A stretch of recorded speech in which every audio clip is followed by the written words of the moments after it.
The following podcast is a W2M Network original production. Visit W2Mnet.com for all of our other great podcasts, plus news, reviews, articles, and opinions from the worlds of wrestling, video games, football, and entertainment.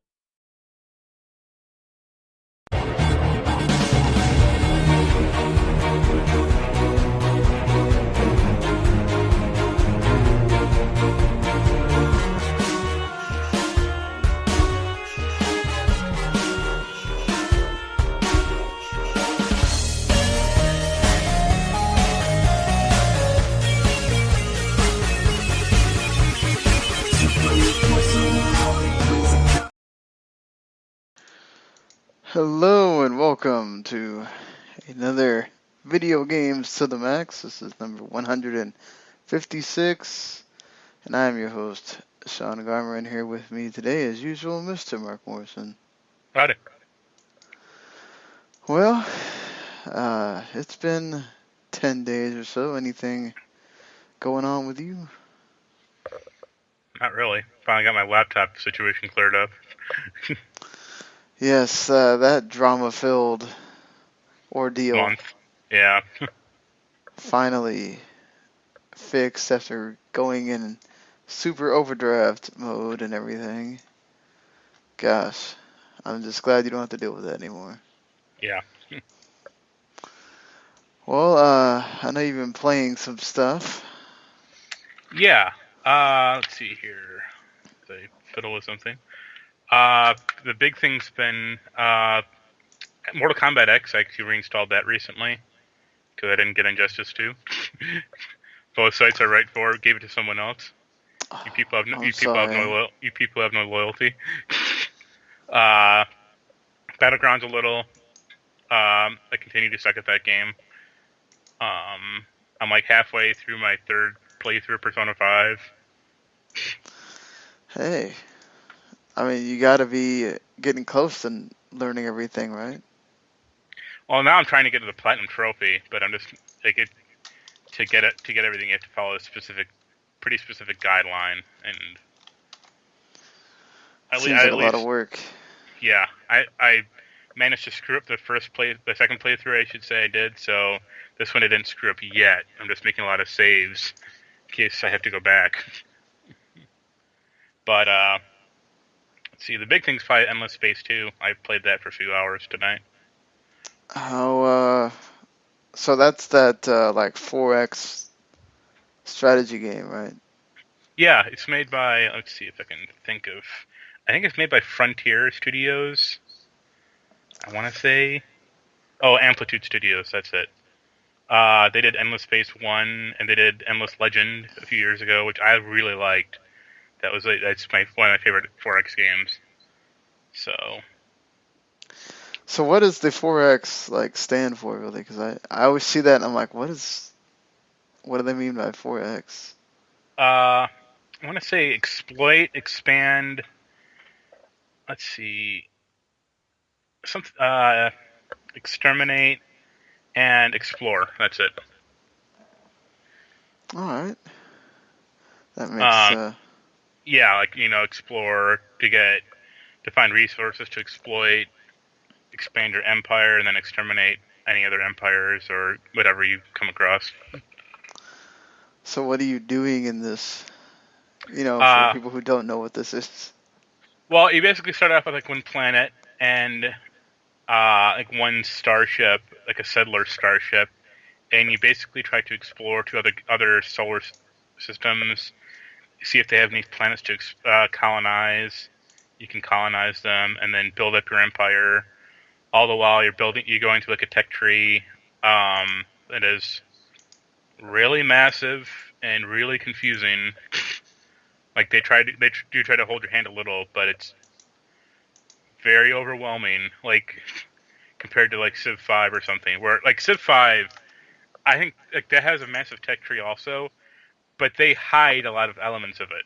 Like you can't see the like late game upgrades. This you can, and it's like, holy Christ, this is like a web of like 200 things on it. What do I do? Yeah, so there's stuff for you to do, and then it shows you the upgrades too. So does it show you how to get to those? Yeah, it does. I mean, Okay. it's more help. It's slightly more helpful than like Civ 5 in that respect. Like, if you really want to go like the hardcore like uber weapon route for like military, you can just select it, and it'll auto like plot out the best path to get up to it, and add it all to your like research queue, and it'll take a while, but you can do it. And then yeah, you basically just jump from planet to planet, or like solar system to solar system, try to find new planets to like colonize, and each planet has like resources on it for you to gather, and it's a lot to take in. So are you like controlling like spaceships and stuff, or you just? Yes and no. I mean, you control where you want them to go. Initially, they're like, I guess, gated by like lanes between solar systems. Like you can't just free travel anywhere. But you do get an upgrade that like bypasses that later on. But battle is completely automated, which is kind of weird. So it just happens, and you find out who wins. Like, Well, you can select like a battle plan. Like it's almost like rock paper scissors. Like, it's not to that degree, but like you select a battle plan. Like, oh, you're stronger in a short distance battle versus like you have more morale like medium distance, or your longer weapons are better. But you just like press fight, and then the ships circle around each other and like blast each other, and it looks nice. so does it have a certain amount of like turns that you do, and then if you don't get there, you have to start over, or how you just keep going on?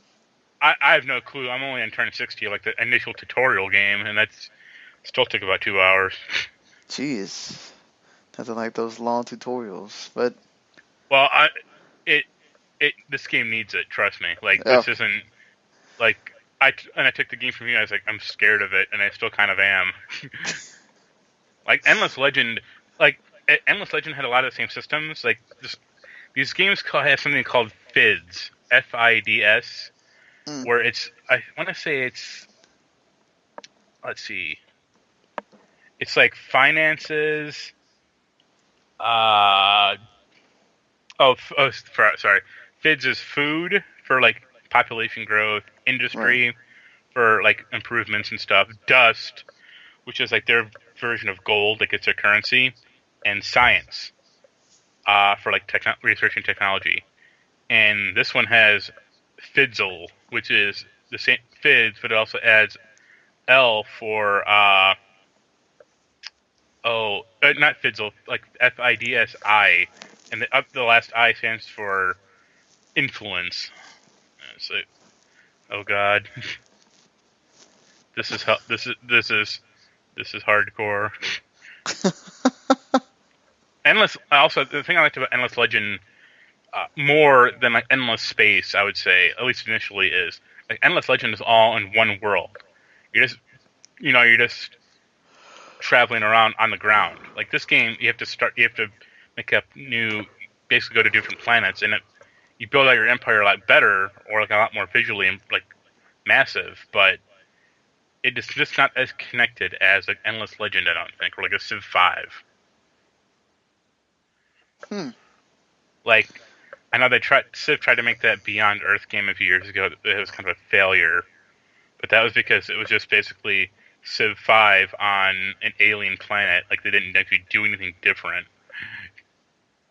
Yeah, I mean, you kind of need to give them a reason to be playing the game and stuff. Just like, I know people wanted like an Alpha Centauri game for a while, and that's basically the same thing, but that's probably not going to happen.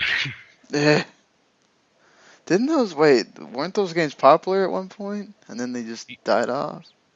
Yeah, but you could say the same thing about like SimCity.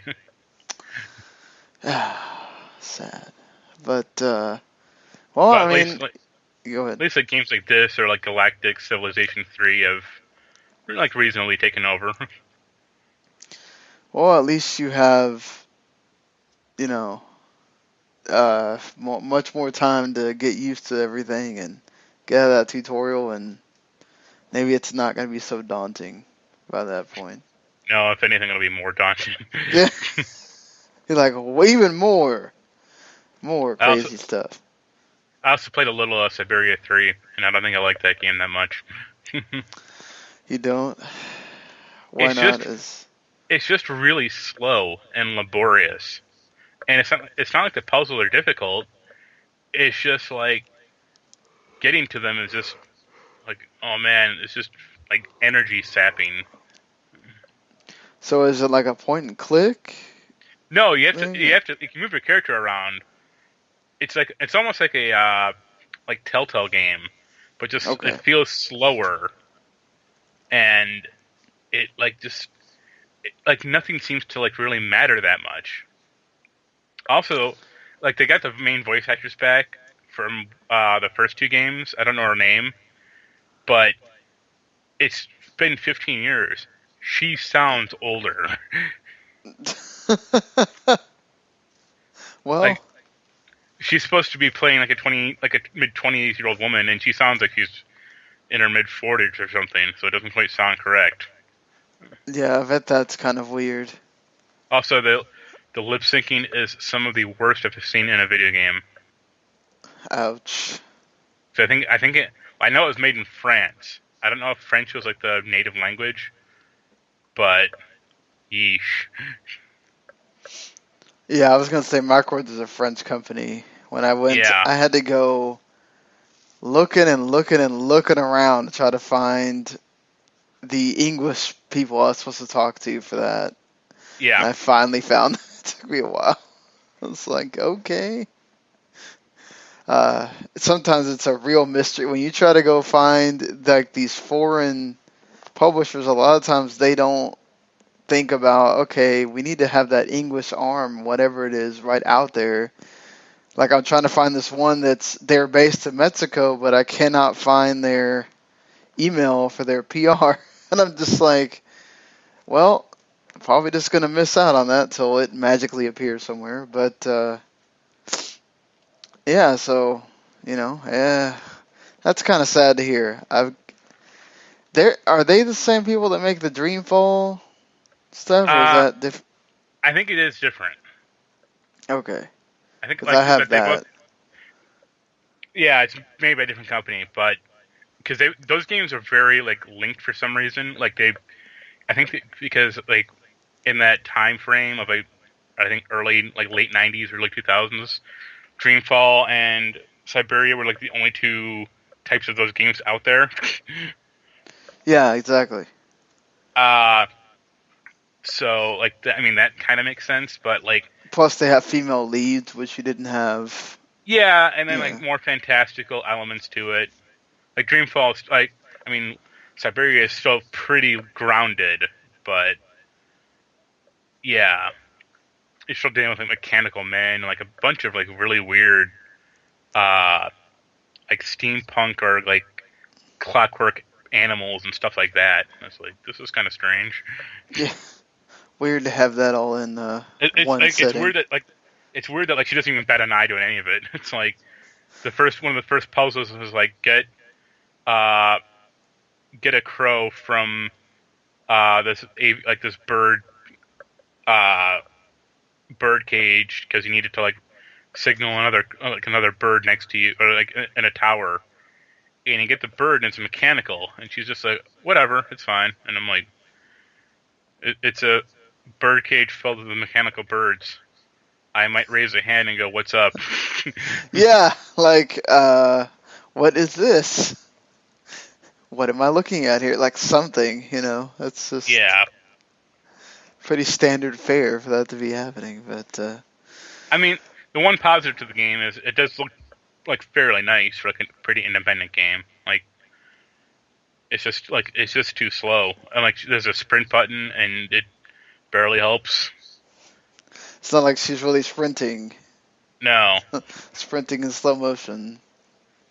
It's kind of like she's stuck in like quicksand for most of the game. I haven't played a lot of it. Also, I've only played like an hour or two.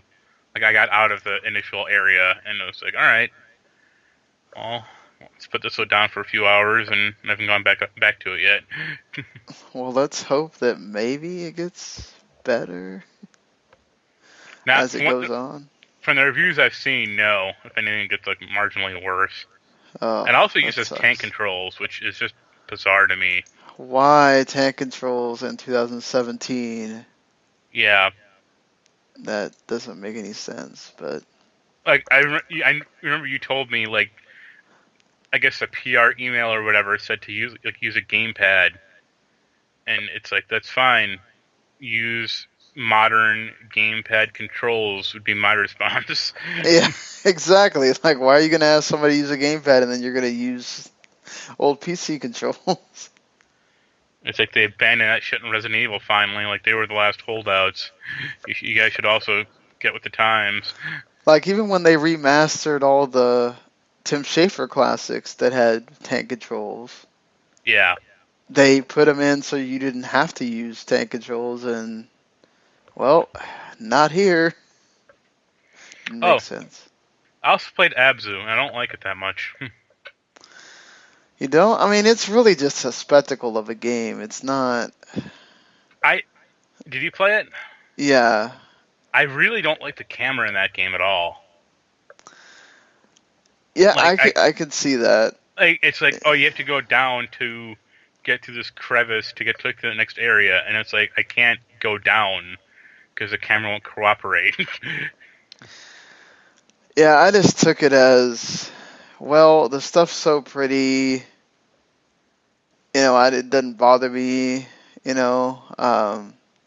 I mean, it looks nice. It does look nice. I'm not going to argue that at all, but... Like, Journey is a much better version of what that game tries to do. Yeah, it's, like, playable. Right. But it works for what it is. I don't know that... Thank God I didn't buy it for, like, $20 or whatever, but, it works, and it's not long, so... Yeah. It's hard for me to say, like, just bad stuff against it. But, yeah, I think the only game that's different for me that I haven't talked about previously is just Akiba's Beat that came out last week. It is it's from Xseed, so it's very Japanese and marvelous, those people. It's a dungeon crawler that also has it has an open world. It's not really open. It's more like you can go. You have. It's kind of like more like Yakuza. There's a map, and you can go to certain places. You can go to stores and whatever. But there's markers and stuff like that it wants you to go to if you're trying to continue the story or whatever. And there is a lot of talking. Like, literally, I did, because now when we do the wrestling podcast, I don't do it here because I got to read too much, for us to do this show. But because I don't host the wrestling podcast, I can sit there and play a game while to have a video version of it for YouTube, which I forgot to...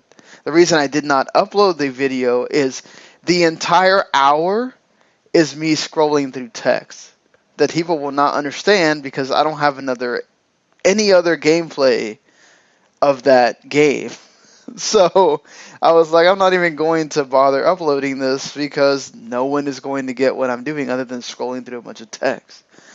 So yeah, I mean, when you're not talking to the person, the other characters, you do walk around. I finally got to the point where you can actually have a little bit more freedom and you can walk around and go into stores and buy things and buy, like, hats and clothing for your character. And it has a very, like, I guess, like, your main character is like an otaku. He's very into, like, I'm all about anime and I'm all like video games and stuff, but I don't want to have a job like other people. My whole thing is that's what I want to do. all day. And basically, when you're doing stuff that's not walking around stuff, it's a dungeon crawler. So it goes in, and you go into a map, and you kill monsters. It looks very much like an Idea Factory game or a Compile Heart game where the monsters are there, and you're just walking around, and you see them, you run into them, you kill them. So, that's always a mark of quality. Yeah, I mean, I'm not trying to say that it means that it's bad. It's just the play style and the battle system is very similar to those, What? like the Omega Quintets of the world and all that, Wasn't it in like Akiba's trip, like you're like hacking off armor, and the armor was like clothing? Yes. Okay. And it was it was almost like a joke, and you'd go on a train and do that, and it was it's almost very, very different from this game.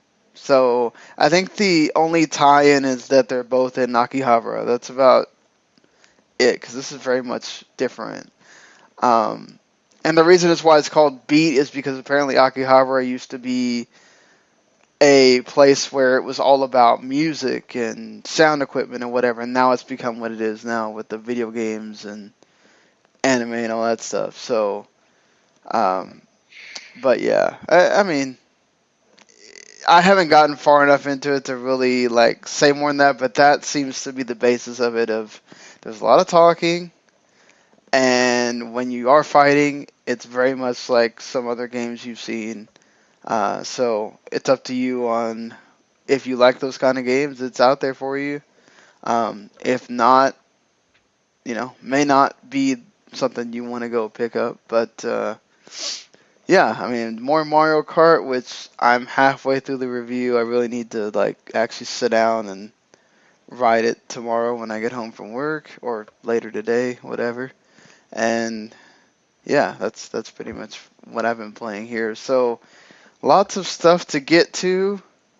Mainly Far Cry 5 being officially confirmed since the last time we did a show. And it is set in America. Well, it's not.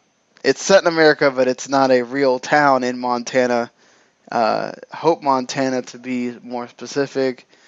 They did reveal the cover art with what's pretty much going to be the villains. We don't have the name of the villains or anything like that. I'm assuming that you'll get all that in the full trailer that comes out on Friday, along with some game information. Because now the big deal is to have a bunch of teaser trailers, and then have the big date where the big trailer is going to show up. Come on. I don't know. I'm just not a big fan of this new thing. They did it with Lego Marvel 2. And there's been a few other ones they did this crap on. I'm just just show us the full trailer. What's the point? Yeah, but it's always funny when they have a big ad campaign planned and then the trailer gets leaked out and they have to rush it out real quick. Yeah, exactly. I'm just waiting for tomorrow. Hey, the Far Cry 5 trailer has been leaked. And then... Or like Assassin's Creed, they got some whole big plan for that probably, and it'd be really funny if it just leaked out. Luckily, we haven't had that, but I'm pretty sure, the week before E3, we're gonna get all the leaks, and then it's gonna make it to where at E3 we're not gonna get. Last year, it seemed like that's what happened. Half the stuff got leaked, and then there was very few surprises because almost everything had been known before then. But, I mean, I like the fact that it's set in America. Hopefully they have a better time of it than Assassin's Creed did, setting in America. But, do you like the idea of doing it here? And I mean, what that can bring, I guess? I like the idea of killing a bunch of white people in the game. That'd be pretty fun. Nice change from the previous few games. I don't know. Have you seen any of the Twitter nonsense about that stuff? What, that it's not as multicultural as before? No, quite the like a bunch of Nazis, white supremacists are going like how the game's racist? You're just killing white people. It's like, have you played? Like, it's just people who obviously don't have a clue. Like, you're just killing brown people in the past 2 games. Like, Yeah. or Normally Asians it's. in the last one specifically, but still. I mean, normally it's you're the same color of the person that you're killing most of the time, so it's not really that big a deal. It's like those idiots who are like, going on about the Resident Evil 5 zombies. It's like, I hate you people. Yeah, it's like, come on, man. But yeah, it looks good. It'll be it looks like a modern day game, so that'll be good. Like they could do some really good like sovereign citizen stuff. Like that'll be really funny to kill a bunch of those type of people. The kicker would be if, I mean, all those people in that picture looked like the villains, like they're all white people. The kicker would be if you're playing a black guy. That would be hysterical. And Maybe it's a DLC character. No, they get the guy who was the main character of Get Out to be the main voice actor. Oh God. But I mean, I like Far Cry, so I mean, I'll give it a shot. The only Far Cry game I didn't like was Blood Dragon. Well, it's not really a Far Cry game. That's like them just doing something different and having the name on it. But I mean, fair enough. I can't. It's hard for me to go back to the only one I couldn't really get into was the Far Cry Classic after playing some of the other games because it was just a little bit too different. I didn't like 2 at all. Like I didn't play the original 1 at all, but I tried to play 2 a few times, and that is a rough game. Yeah, it kind of is. It's that first one that goes like a bit more broad, and like once you play like Far Cry 3, it's like, oh God, yeah, big difference here. Well, 2 had an open world, but also like stuff respawned. That wasn't fun, and then you also had to worry about the malaria shots. Malaria shots. It's like sometimes you can be too real for your own good in that. But I hope that I'm sure we're gonna get more outposts, and they already showed a dog in there, so maybe more known pets. I guess I don't know, but it's Far Cry. You know it's gonna be good. I'm excited to see what reveals we get for it, and you know how the villain is going to be, because that's kind of been the thing with the last 2 is the villains have kind of been a central figure, like you kind of like them. Well, yeah, they have a character. Like you always play like a kind of a blank slate. Yeah, it's like instead of giving you the character, they give the villain the character, so he's kind of the guy that drives the deal. But I mean, half the time what you do is you don't even do the main story. So, can't you literally beat 4 in like 15 minutes? Well, because it's a secret ending. Like in the first 10 minutes of the game, you're basically told like, oh, sit down. Like you're with the bad guy in like his palace, and you're just like, he's like, sit down here, wait a few minutes, we'll be back. And then that's like the whole impetus to go and like escape and everything. But if you just sit down and wait 10 minutes, he comes back and he's like, let's go. And you just hang out with him and the game ends. Should have done that so I get the credits. But well, I'll be curious because in the third one you had like the mystical tattoo, and I think in the fourth one you have something. I think you have the same thing or something different, like similar. I'll be curious how they do that with Far Cry 5. It'll be like, instead of a tattoo, you're just taking drugs. You can carry more stuff because you took an injection of PCP. I mean, I think it'll be interesting to see what kind of weapons you get too. I guess how modern are they going to get with these weapons? If they want to really go with the fact that they're in Montana, I mean, you could get really interesting with that. I mean, Montana is not really the most modern city out there. I mean, state. Or state, yeah, I'm sorry. uh, I'm not thinking at 3 in the morning, so. They only got one city in it, though, so you're not far off. What, the capital? It's, Pretty much. so, I don't know, are you, anything you kind of want to see them do different in Far Cry 5 that maybe was lacking in the other ones? I wouldn't mind a grappling hook. That'd be kind of cool. That's about it, really. Like, I hope it's a good bad guy, a good story. Maybe having like a few more, like that picture kind of imply there'd be a few more like named bad guys, like lieutenants or like mini bosses, or if they try to borrow like the Mordor like system, like Nemesis system, that'd be kind of cool. Yeah, let's see if they did. I mean, I'm surprised more games haven't used that, really. Yeah. Since that came out, I figured that would be the next thing everybody copies, but I wonder if they thought they'd get too much flack for it or something. Well, I mean, that type of system existed beforehand, like in a different form, but like if you remember Crackdown? I vaguely remember. They had like a system where it was like, or even like Mercenaries, the Deck of 52, like if you take out the lower guys first, it weakens the guys at the top. Okay.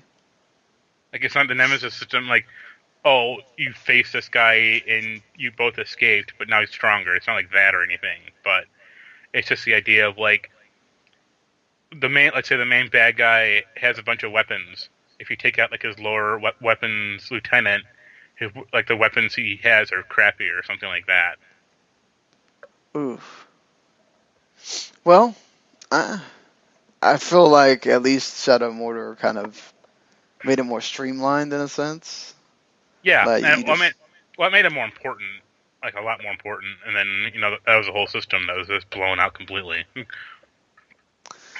Yeah, it'd be interesting how they even get to innovate on that for Shadow of War. So, I mean, just like you said, as long as they make a competent Far Cry game and it's got the stuff you expect from it and it's got the good story, I'm all in for playing.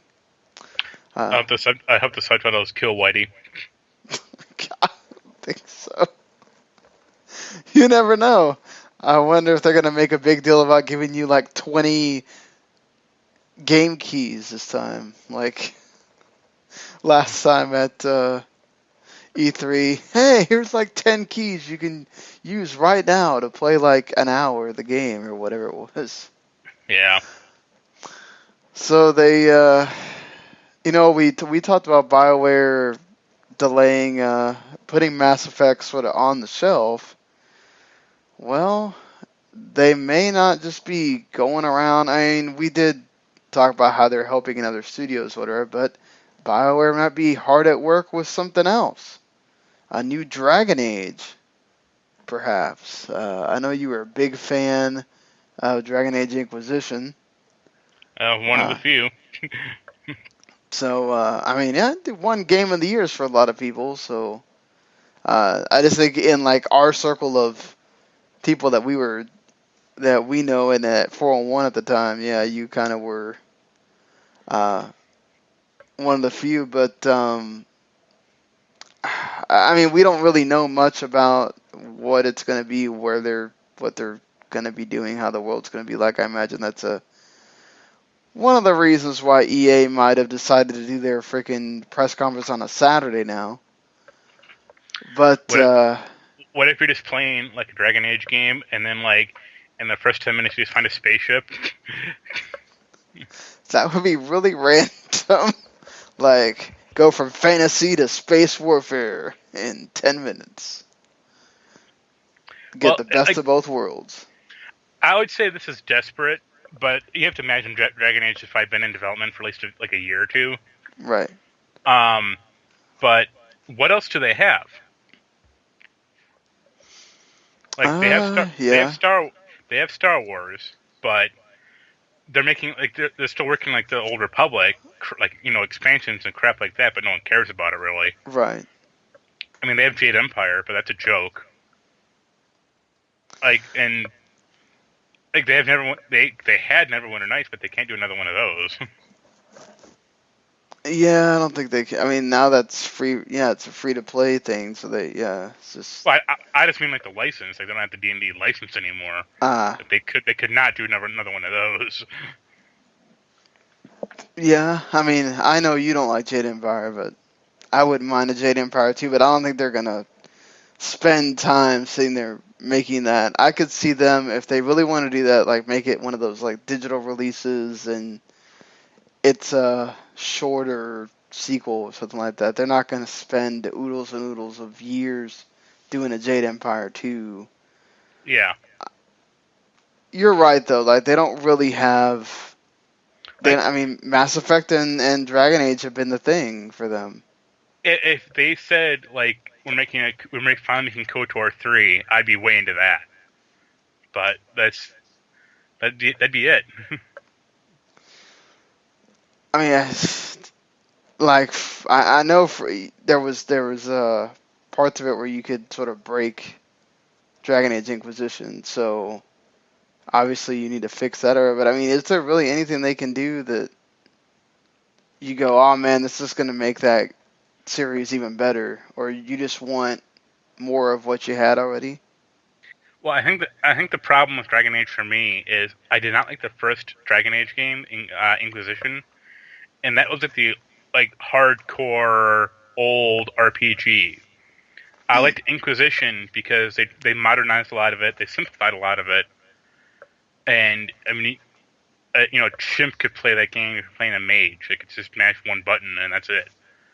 And I fear if they did another Dragon Age, they'd either try to go back to the roots of this series, like make it more complicated, so I wouldn't like it, or they'd make it even more dumbed down, like Mass Effect Andromeda was, from all intents and purposes, and that would tick off like the old fans of the game even more.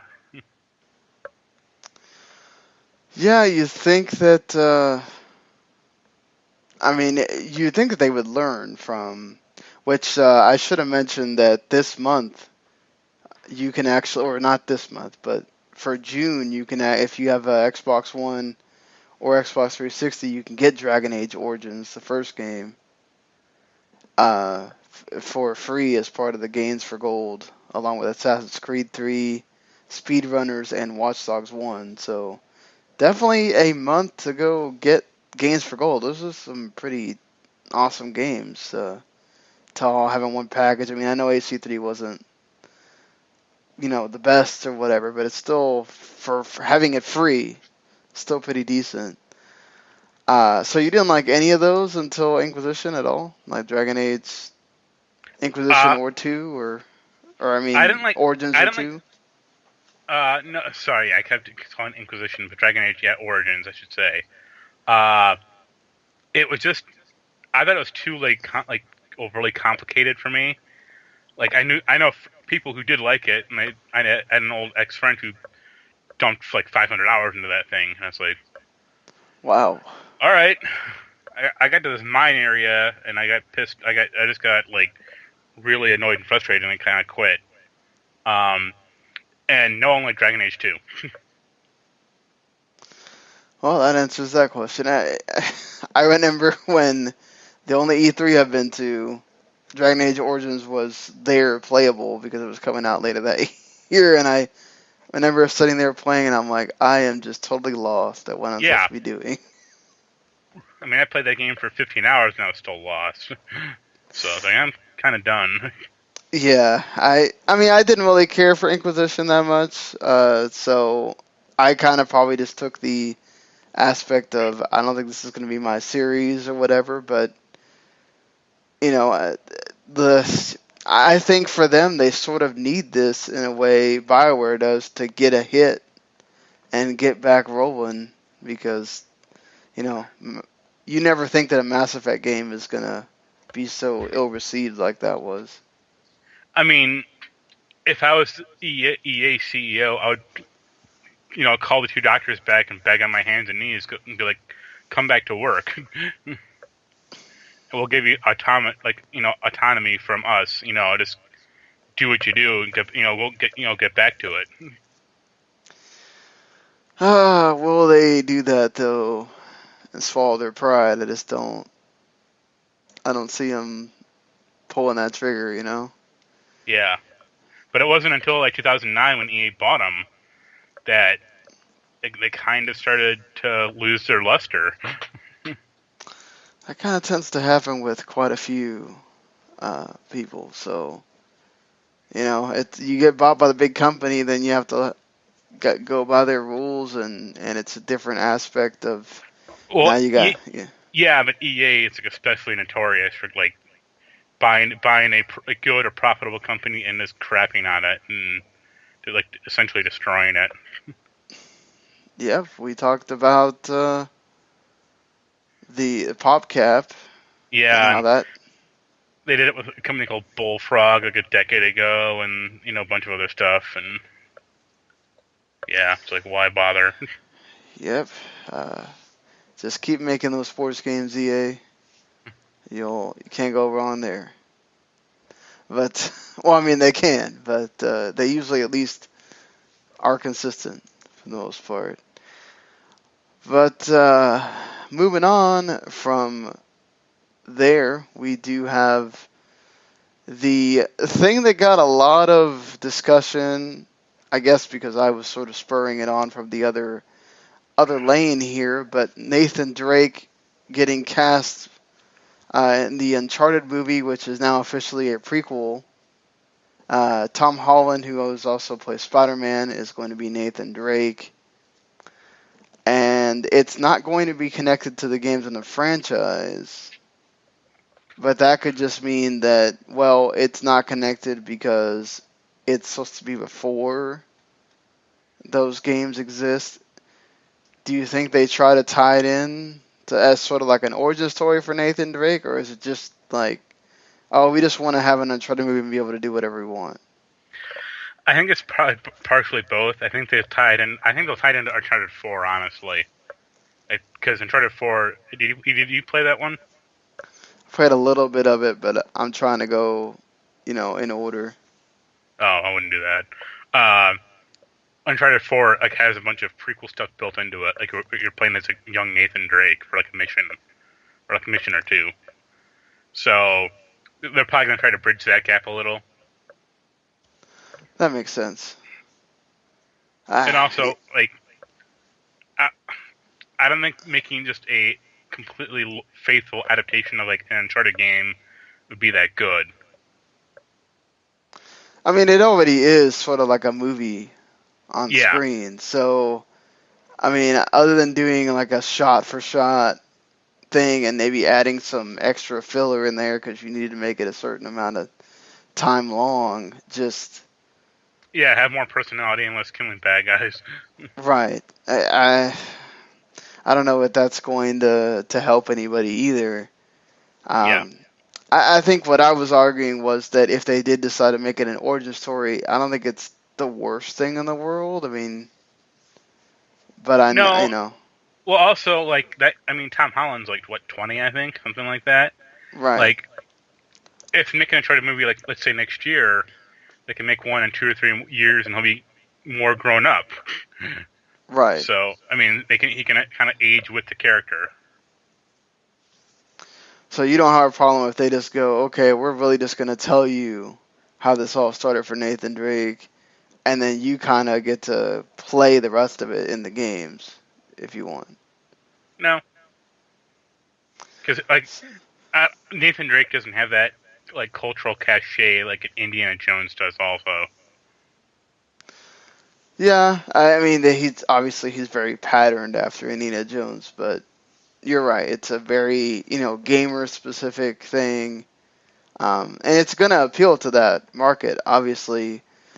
Just, like, do you think, though, it could piss off people that, your big Uncharted fan is like, oh, but this is not the way Nathan Drake is, and... all that No, stuff. I think they'll nail the character.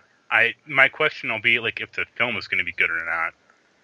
Like, as like Assassin's Creed proved, that's pretty iffy. I feel like what they did with Assassin's Creed was like take all the bad parts of Assassin's Creed and just say, okay, we're gonna make the movie. Well, the biggest problem for me with Assassin's Creed was like they profoundly misjudged the source material of the games. Like, you don't need to do like an Assassin's Creed 1, film adaptation. No one would want that. But they just misjudged, like, that movie is like 70% scenes set in the present and 30% scenes set in the past. And it's like, did you play any of the games? Like, it's just like 95% crap in the Animus or in the past and 5% in the present. Like, did no one pick up a controller? Guess not. Ubisoft probably just said, okay, we'll just make a movie. We'll count the money. Yeah. And that movie did kind of bomb, too. Yeah, it did. Continuing to... like, it made its like official budget back, I think. No, it actually did like okay-ish because the budget was $125 million and it like apparently made $240. But that's like barely breaking even. Yeah, it's not... I mean, yeah, obviously you want to break even, but you want to make a lot more than that, so... I think they have other movies, so let's see if they can nail a Division movie or whatever. I wouldn't mind a Division movie. I'd probably more care about it like a Division TV show. But I'd be more interested in like a Rayman movie. Like the Division, they can kind of sort of do... They have more freedom there. So, yeah, because there's no real like... The story is, virus in New York City, the end. Like... Well, we've already had movies with that, so that's not too hard to now do just again. Like some paramilitary group, undercover paramilitary group is trying to like keep everyone safe. Or like stop the virus. That's all you need. Right, yeah. And then just fleshing out the characters from there and stuff like that. Well, I mean, obviously time's gonna tell with what they decide to really do with the Nathan Drake Uncharted movie, but Tom Holland, I'm sure will do fine, and hopefully it's an actually good video game movie. But I forget who's directing it. Oh, Sean Levy, that's it. That makes me also a little iffy. What has he done? I feel like I've seen Night at the Museum? Yes, I've seen that, yeah. I liked Night at the Museum. I mean, but that's obviously, you can't really get that comedy wrong. It's Ben Stiller. I mean... Yeah, he did the Jet Jackson movie, that's all you need to know. Oh, boy. I didn't... You know what? When I was younger, I liked the Jet Jackson TV show. I don't think I ever saw the movie, but... that is what it is. Didn't that guy die? Yeah, he committed suicide. Oh, yeah. Sad. I should mention that, our prayers and thoughts go out to those people in Manchester that suffered that terrible loss. And the idiots from the Daily Mail that are trying to blame whatever Ariana Grande wears as the reason why that was happening. Just please stop. Just stop already. I do think that that's really nice that she's offering to pay for funerals for the people that are affected and everything. That sucks. Like, that probably will stick with her for who knows how long, that it's your concert and that happens. Just awful. Yeah. But having to move on from this here, Life is Strange Season 2. I know you were stoked. Yeah. I'm glad that it sold more than 3 million copies. That's the barrier for Square Enix. Apparently, if you sell more than that, they will totally greenlight your game. So I have a feeling, even if that, like, even if Square said like no or whatever, they'd still publish it. Like they could get another publishing deal with that game. Yeah, because the first one did well enough, and it got a lot of buzz from people just because it was such a different environment than from the Telltale games. Well, So. I think it had better characters than most of the Telltale games, and also it's the same basic gameplay, but it felt better because Yeah, there was more. The options mattered a bit more. That and like also it's not running like old ass game engine Oh technology God. like the Telltale games are, where they haven't updated their goddamn engine in 6 Why? years. I don't know why they cannot update that engine. Like seriously. Well, they always say like we made improvements, but it's like yes, but you've never done a full engine refresh, have you? It's like the problem with like the WWE games, like we got 2,000 more animations or whatever. It's like yeah. You're still running that engine from SmackDown vs. Raw 2009. Yeah, thank you. Oh, we added like 50 more Triple H's. Well, thanks, but this game still doesn't play all that great. Oh. But I mean, they're gonna get that vampire game out first, obviously. I'm kind of curious about that one, and then they'll probably work on like Life is Strange too. I'll be curious how they tied into the first game, or even if they do. Yeah, that's what I was gonna ask. Is there really a way for them to tie it in, or would they just start with new characters and? Well, the way that game, I mean, there are two. You haven't played that, have you? I've played like the first episode. I mean, are you ever gonna play it? I probably would just whenever they do officially say, okay, we're working on it. This is gonna come out at this point.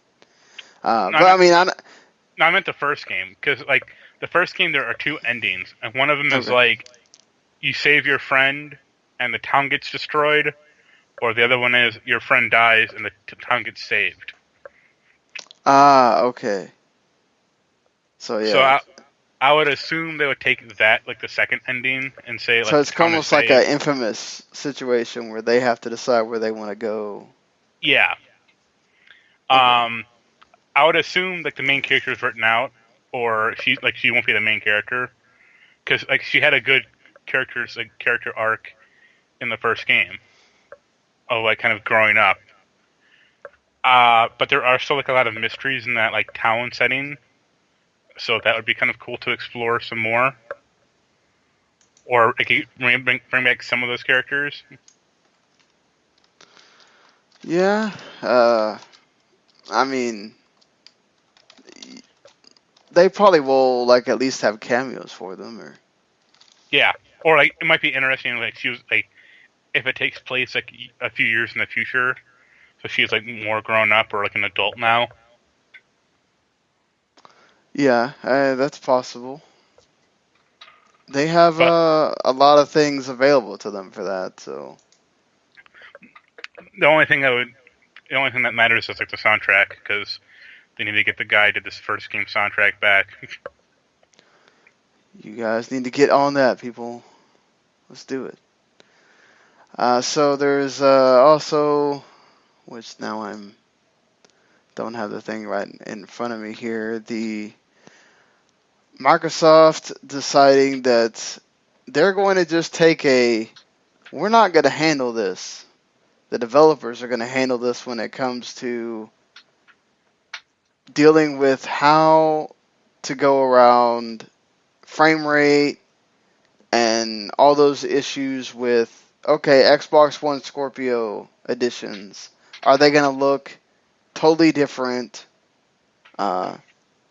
Or is Scorpio going to look really that much better? And, I mean, it makes sense from a developer side to go, well, if this has multiplayer where they're going to have to play each other, why would you want to have something running at 60 frames and the Xbox One can't run the 60 frame one, and, well, the Scorpio people are going to be winning all the time because their game's going to move a heck of a lot faster. I think this is a short-sighted policy from Microsoft, and it's going to backfire on them pretty heavily. I mean, there's a reason why with the PS4 Pro, they said, okay, you're going to do this and this. And you're Yeah, going to make sure that it works with the PS4 yeah, so they you don't have this mandated it. problem. Yeah, it's a good, we're not gonna okay your game if it's not running okay on the PS4. Yeah, I can see, especially if the Scorpio sells well, I can see Microsoft going, whatever, we don't care, just do what you want on Scorpio. What we care is that, your game sells on there and there's a reason for people to get it. Yeah. And if it works on Xbox One, great. I mean, it's not going to not work on Xbox One, but the finer details they're not going to care about too much. And I feel like that's what they're sort of saying. Like, we want to give you the freedom, and if you want to take that route, we're not going to stop you until it becomes a problem, and then they're going to have to go, well, I mean, what we should have done was, oops.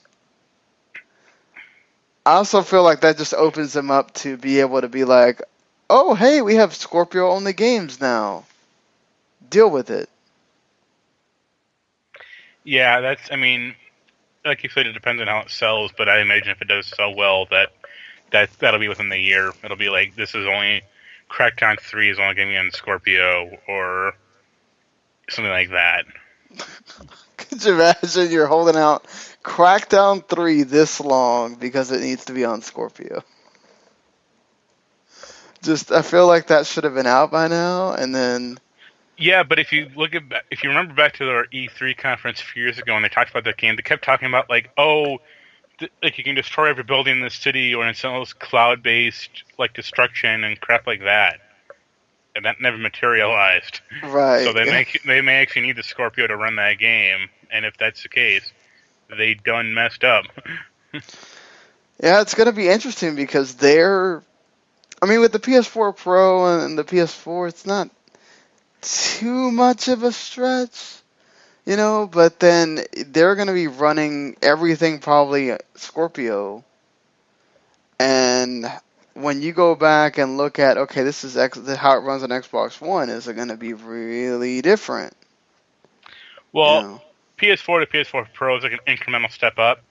The way they keep talking about, like, Xbox One to Scorpio, it's going to be like a major step up. Like vastly different, and if that's the case, they have to make a case for it, but you're also going to leave a bunch of the people who actually bought the Xbox One and in the cold. Yeah, I bought mine pretty early, so... I mean, I'm also not going to sit there and buy a 4K TV to be able to really enjoy the Scorpio either, so... Like it'd be cool if they offered like a trade-in program, like trade in your Xbox One and get a Scorpio offer, like half off or something. Yeah, I wonder if they'll do that. I mean, obviously GameStop won't because they don't sell TVs, but like I wonder if they will do that with, like, say a Best Buy or a Walmart, where they'll try to bundle a Scorpio and a 4K TV and try to sell it for a decent price and go, okay, well, you have everything to play your Scorpio at the best, with the best frame rate and everything else right here if you buy this combo. But, we'll certainly see if they do it. It's just, I could see them do it, but I think they were trying to say that you don't need the 4K TV, you just won't get to see the best way it looks. No, you don't need, and like you really don't need like a 4K TV. Like that's pretty immaterial to me in the grand scheme of things. But if a game is going to run better, that's what I care about. Right. So, and Microsoft also made the Xbox Game Pass available for Gold members. You can get a 14-day free trial right now. If you go on your Xbox One dashboard, it's like all over it to try to get you to do it. I like the idea of this, $10, 100 games. It switches out like Netflix. You can also buy it at a 20% discount, which I think is even more than what PS Plus offers at times, depending on the game. Backwards compatibility has seemingly worked for them, especially because, as we'll talk about when we look at like games for April, freaking Call of Duty Black Ops 2 is there. Well, So, like backwards compatibility is like the one big Xbox One selling point.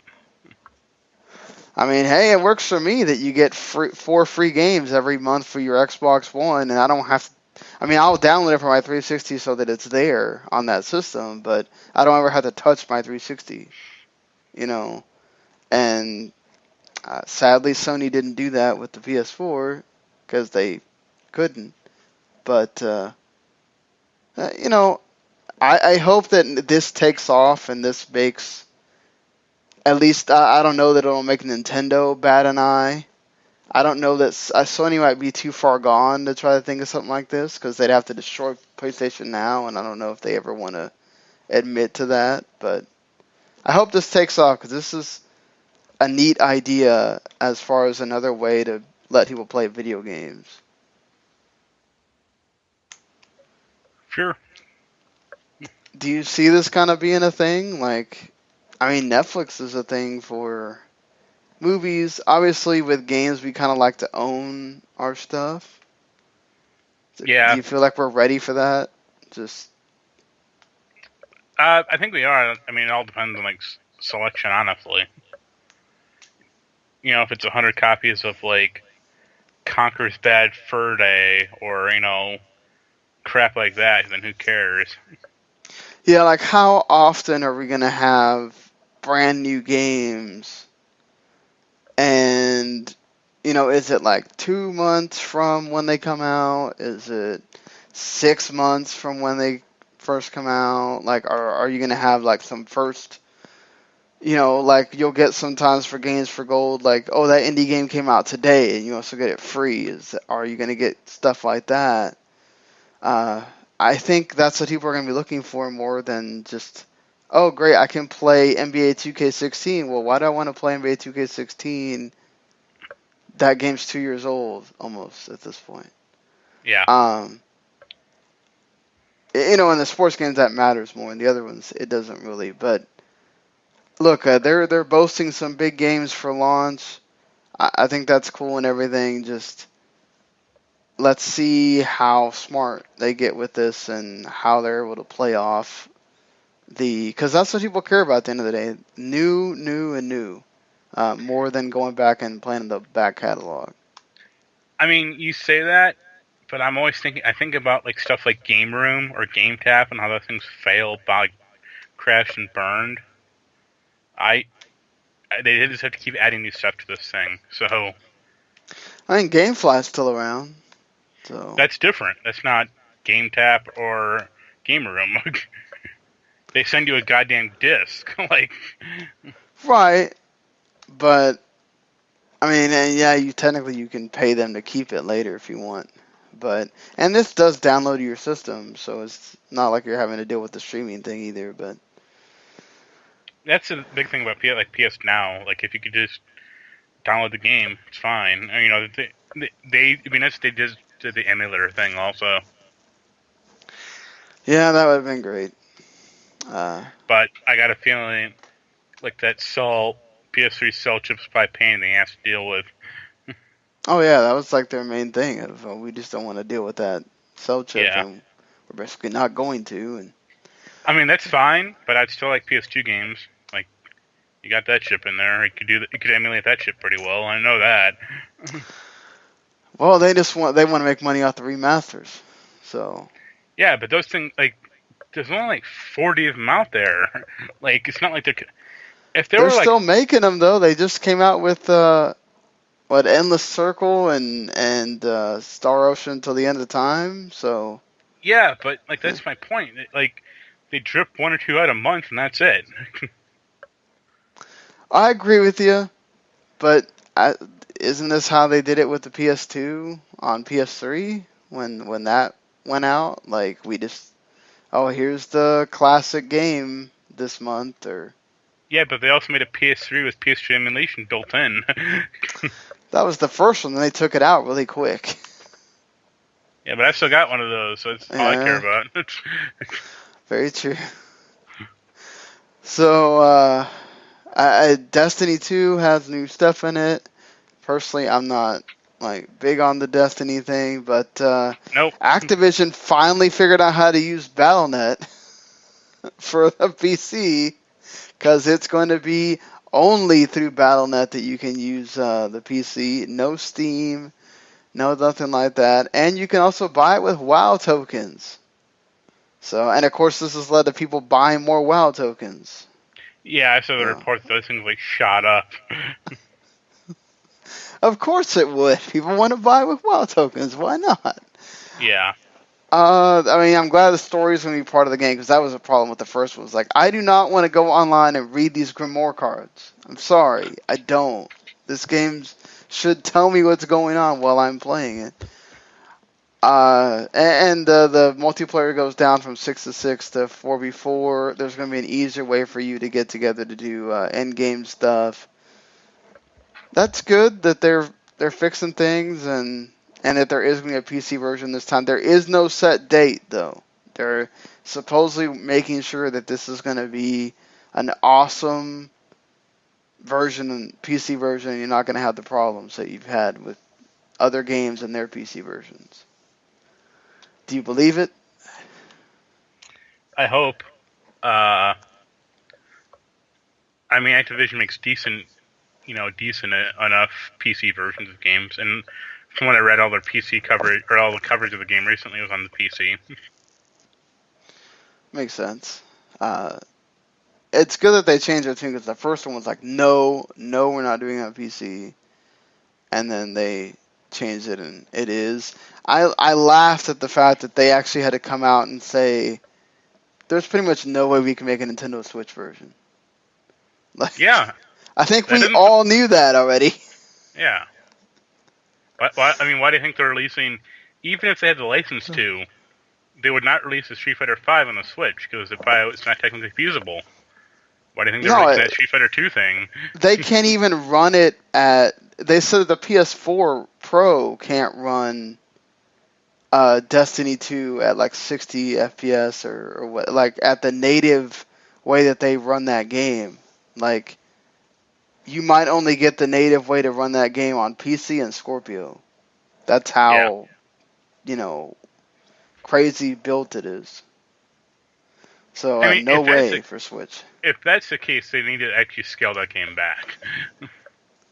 Obviously, I think they did, because, they have to make it run on PS4 Pro and PS4, obviously, but it's, let's see if they have any issues and they're going to have to run patches or whatever, but I think as long as it comes out and it works fine, that's all that matters at the end of the day. And I don't know about you, but I still won't care about it. Yeah, I'm not, I don't know, I'm just not, like, I don't know that I can sit there and, like, dedicate all those hours to that game and then try to find people, because it's not fun with just you by yourself and all that stuff, so. I was just kind of bored by it, honestly. I didn't play it long enough to really feel like I got bored, but I could totally see that happening, yeah. There's been delays, some pretty big ones. Red Dead 2 got delayed from this year to spring 2018. The first delay of many. Yeah, because I'm pretty sure it'll get delayed again.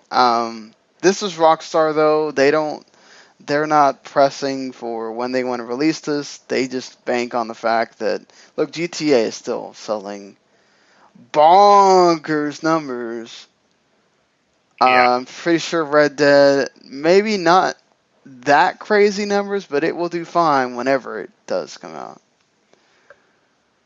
out. South Park, The Fractured But Whole, also delayed till October. It was supposed to come out at least by this time, and it did not. So now it's going to be a fall game.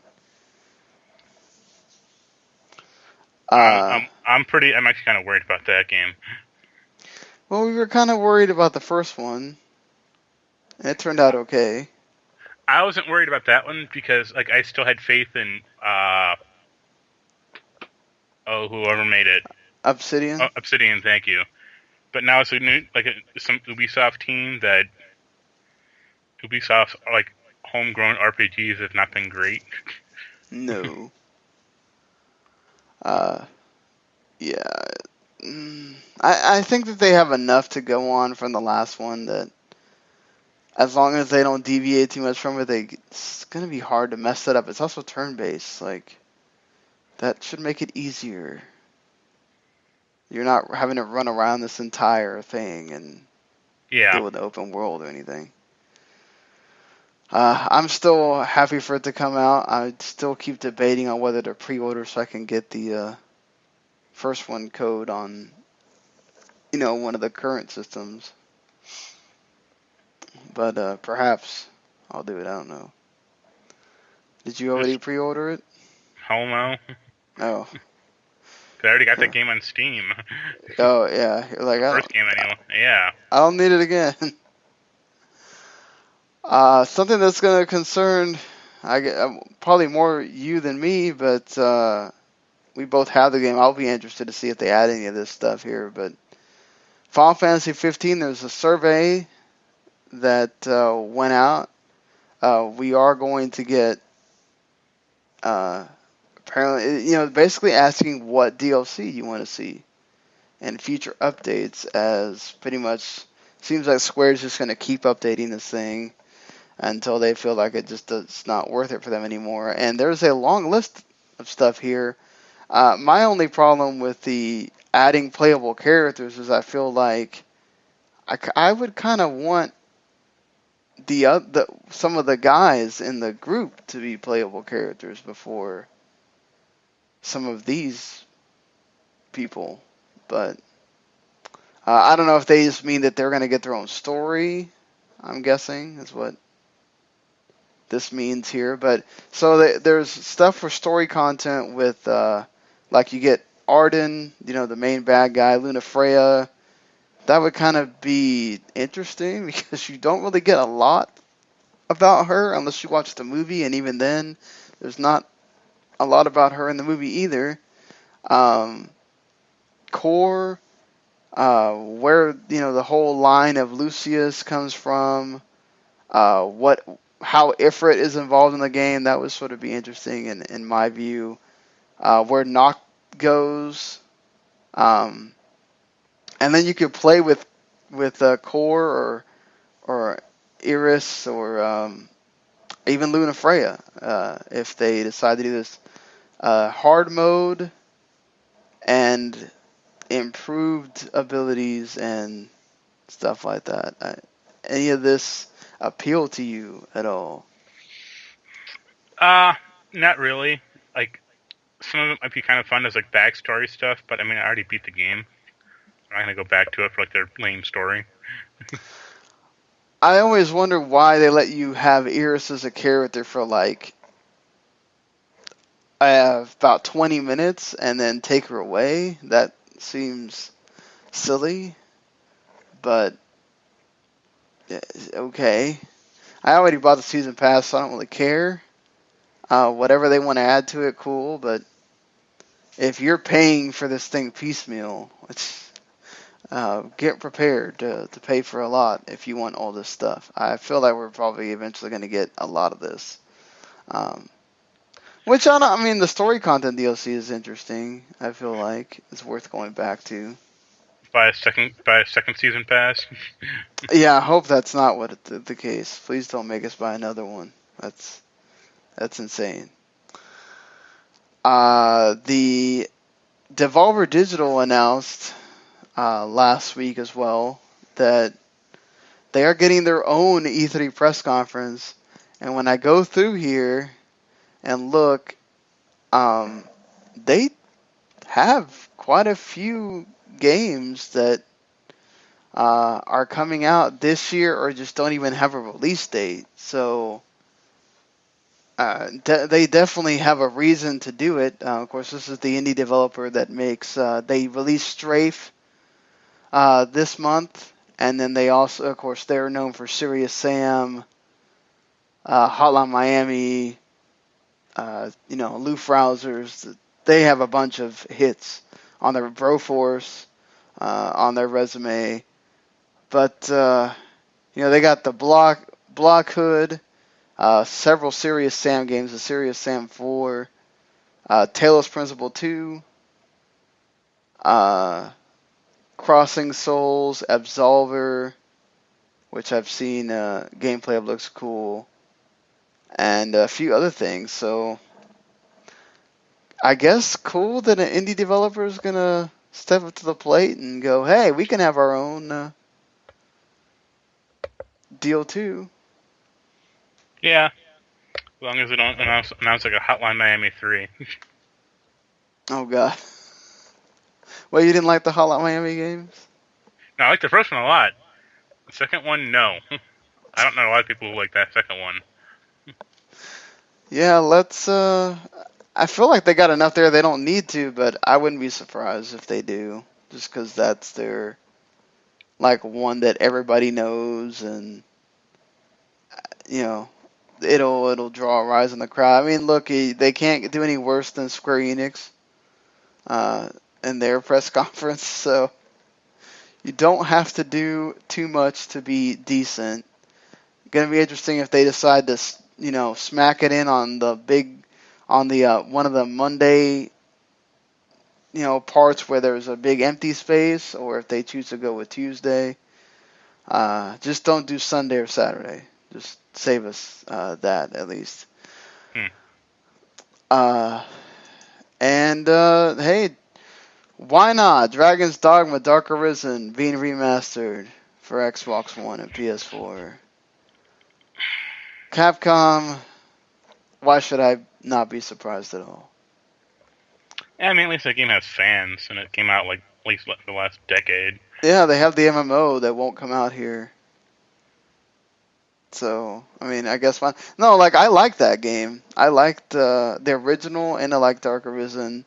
It just seems kind of like we're doing the 5th anniversary. We're now going to do this remaster. I hope it does well, but it just keeps going into that line of Capcom of we're just gonna keep remaking or remastering our old games. That's what we're doing. Silver Case's sequel is getting remastered too, which I have the first one on PS4, and that game is still just weird. I still don't get it, but I will keep trudging through. The game companies are starting to pay the voice actors money based on game sales, which that's good. How about you pay the developers more? That would be nice. But they don't get to talk much about that, I guess. Nintendo Switch best-selling hardware of April, and amazingly, Mario Kart 8 in 2 days outsold Persona 5, the show. I think all these other games are old, but Breath of the Wild was still number 3 there. Call of Duty Black Ops 2 is 10th. That is ridiculous. That game is old. Grand Theft Auto 5 is still here. Mass Effect Andromeda still holding up.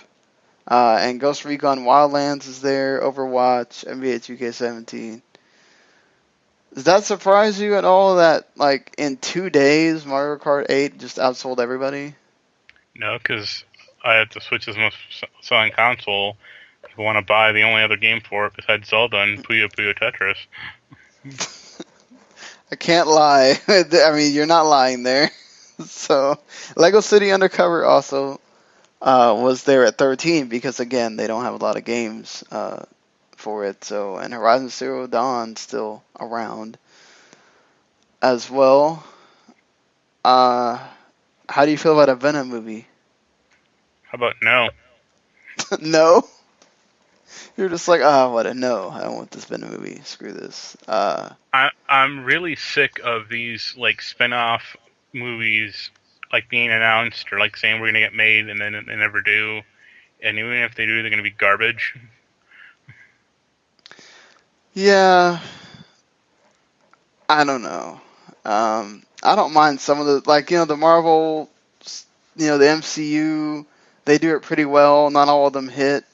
Well, I would actually argue every official MCU movie has hit okay. Like Thor 2 is not a great movie, but it's still fine. It's like so is Iron Man 2. Right. But they have a plan for those movies. Like there is a document in Marvel or wherever that says, "Yo, we have these 3 movies coming out every year. We're going to stick to this plan till 2023 or whatever." Right.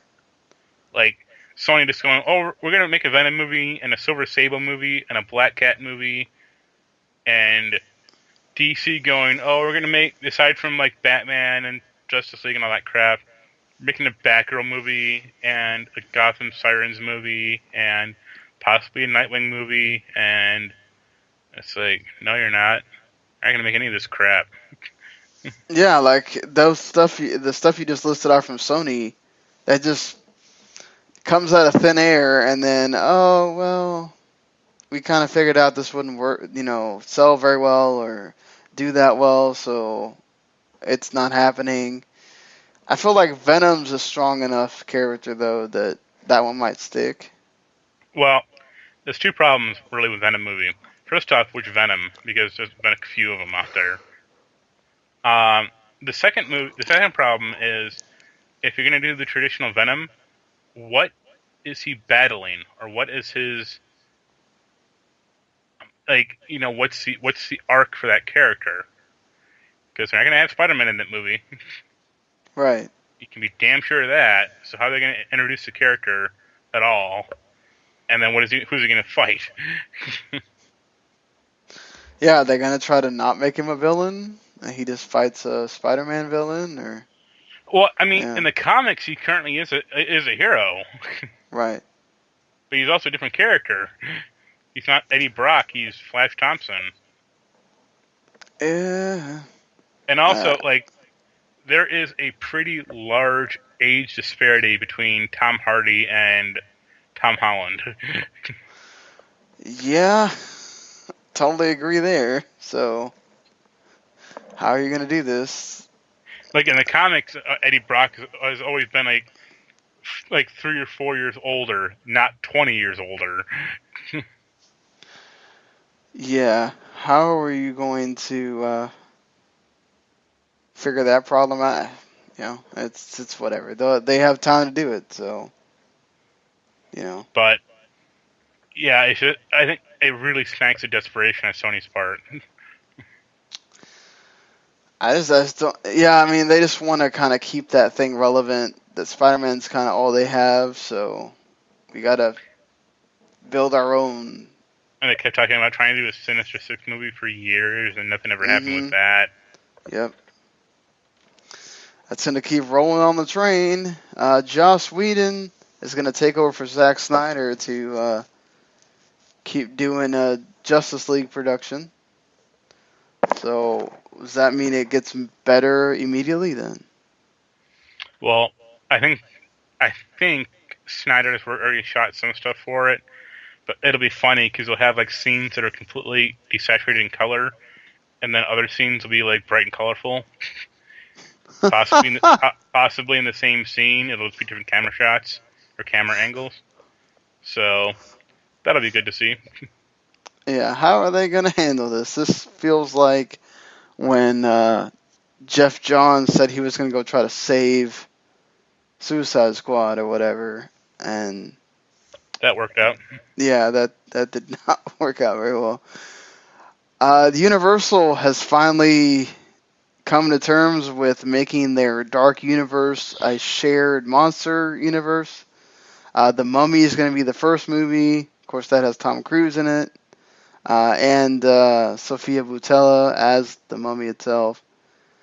And then Bride of Frankenstein is going to be the next movie, which I liked the Bride of Frankenstein.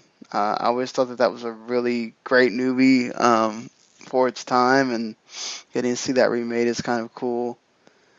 I like these monsters, so I'm fine with it.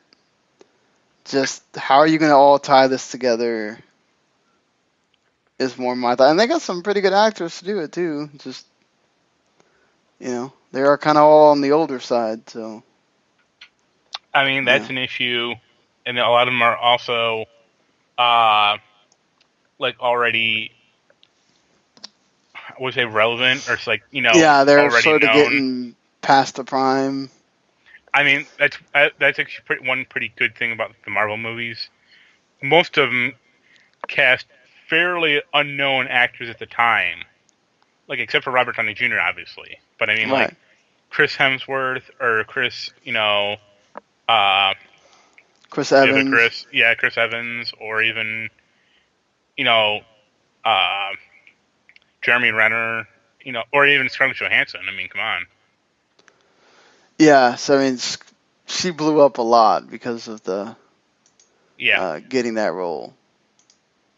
But so, I mean, how are they linked these movies together? I guess what is the central theme of these movies?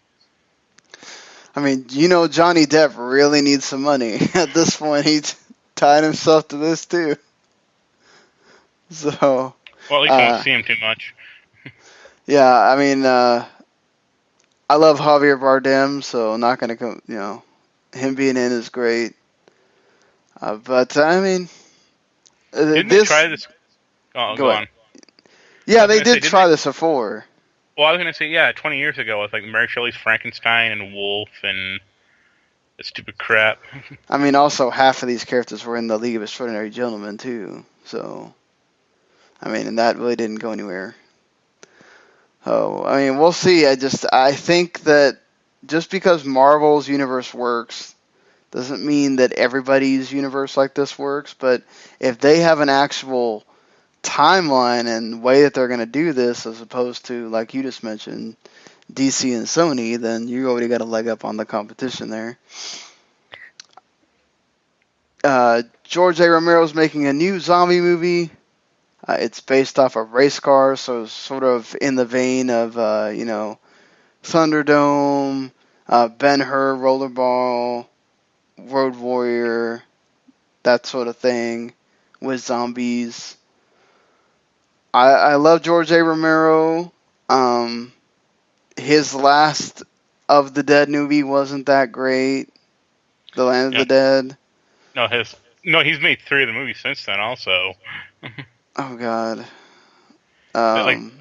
He invented the zombie genre pretty much, but at this point his career is a zombie. He needs to go away. He also pretty much said that the reason why he can't make it, his movies aren't that successful anymore, is because of Walking Dead, which I'll give him a little bit on that. Walking Dead has certainly changed the way we look at zombie stuff now, but still, I mean, I think that at some point you got to just say that, hey, that time has passed, I guess. Yeah, he did Diary of the Dead in 2007 that no one saw, and Survival of the Dead in 2009. I didn't even know Survival of the Dead existed. So I think one of those two is a weird Hatfield and McCoy movie. Probably. And it's holy shit. I never seen Land of the Dead, and that was it. Land of the Dead's not good. I'll grant you that, but at least it had production values and wasn't shot on some stupid DV camera. Right. I saw that headline and I was just no, go away, please die.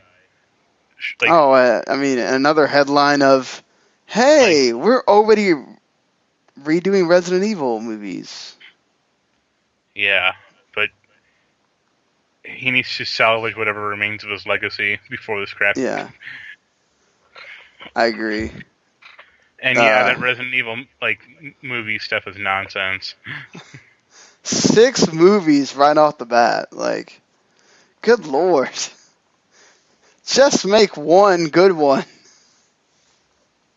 How about that? Can we make one good one first? I mean, there are Resident Evil film apologists out there that the first, of the W.S. Anderson movies. my question to them always is, why couldn't they make a Resident Evil movie that is based on the films or based on the games? Even the first Resident Evil movie has barely anything to do with the goddamn game. That's why I like the second one, because at least it has Nemesis and Jill in it. Yeah, but that's not the Resident Evil. That's not Resident Evil 2 at all. No, it's not, because Nemesis is from 3. But and then also it still has Alice in it. Like she's still, like jumping around and like jumping off motorcycles and doing all this stupid shit. Yeah, I think it's because I like the action just really worked in that movie, I thought, but it's just, I mean, it's like saying, I don't know what you can equate it to, but it's like saying that that's the best of the worst, really. Just please, like, whoever you decide to cast here, use some of the characters from the games. That's why people like that series. They want to see the characters. That would be like saying we're going to make Uncharted and we're going to use none of those characters. And the main character's not even going to be Nathan Drake. Or like an Assassin's Creed movie. Oh wait, they already did that. Yeah. Moving on. I mean, like, I just think about what you're doing. Come on, Capcom. Like, the bummer part is honestly, like, Resident Evil, the first game, could fairly easily be translated into a movie. It's a bunch of cops basically stuck in a mansion with zombies, and they find out like the mansion is like a secret laboratory. It's not that hard. Yeah, and I mean, as good as you can, there's some good horror movies that come out today, and they're making some pretty good horror games today too. I mean, just have a meeting of the minds and see how you can figure this out. But anyway, we have come to pretty much the end of the show here. Looking forward to yeah, go ahead. I was gonna say that Castlevania trail or TV show got an announced date of July also. Sweet, only a couple of months. I'm excited to see it after you let me know it's an anime. Pretty much. And it still bums me out that they're not doing Captain N. I know. It's one day.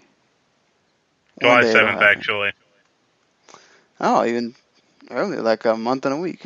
So yeah, sweet. So you get Star Trek Bridge Crew later next week. Tekken 7. Get Even also comes out from the same people from Tekken 7. The Friday the 13th game, which about like 3 people on our staff are like super excited. They need their heads examined. They already know this game is bad. And they're still super excited for it too. I'm just like, all right. Rhyme, which I'm excited for. I'm excited for that game to get out and get to play it. Perception also comes out, which looks pretty decent. The remake of Locke's Quest. And, yeah. The final Walking Dead for this season. That no one has cared about. Yeah, that I've heard no one talking about. The overpriced Ultra Street Fighter 2 Final Challengers for the Switch. Vanquish, the PC port, also comes out today. If you're interested in that. I really want that. I keep emailing the guy, and he does not respond, so I wonder if that's like kind of like Endless Space 2. Sega publishes it, but they have somebody else that deals with the actual giving you the code. You may have to talk to Adam about that, because I've emailed the guy twice. He gave me the code to that Utu Romano Mask of Deception thing, but did not give me one to Vanquish. So, well, we all know that Vanquish is going to be low on demand, but that Utaro game is going to be on everyone's list. Yeah, I think like also because probably if your site's been around long enough, you already have a review of Vanquish from the other games or the other systems, Yeah. So they may not even offer review copies for it, for all we know. But yeah, so plenty of stuff coming out here at the end of the month, and then there's also if you have a Switch and you haven't downloaded yet, the Test Fire or the Test Punch for ARMS is this weekend and then next weekend as well. So I'm going to be checking it out. After watching that direct, I'm really interested in the game. So, all right. Well, we might be back on Saturday. I'm not sure yet. Just kind of depends on schedules and stuff. Well, it really depends on news, because today's Thursday, or Wednesday night or Thursday. Well, we'll have the Far Cry details to talk about. Yeah, that's true. And you never know.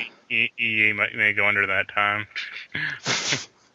Yeah, maybe with some of these other games we will have gotten them, and somebody can talk about them. But maybe I'll probably get enough info from Friday the 13th in the chat that I'll be able to tell you about the game myself without having to play it, probably.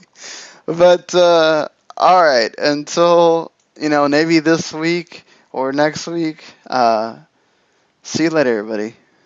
Later. The following podcast is a W2M Network original production.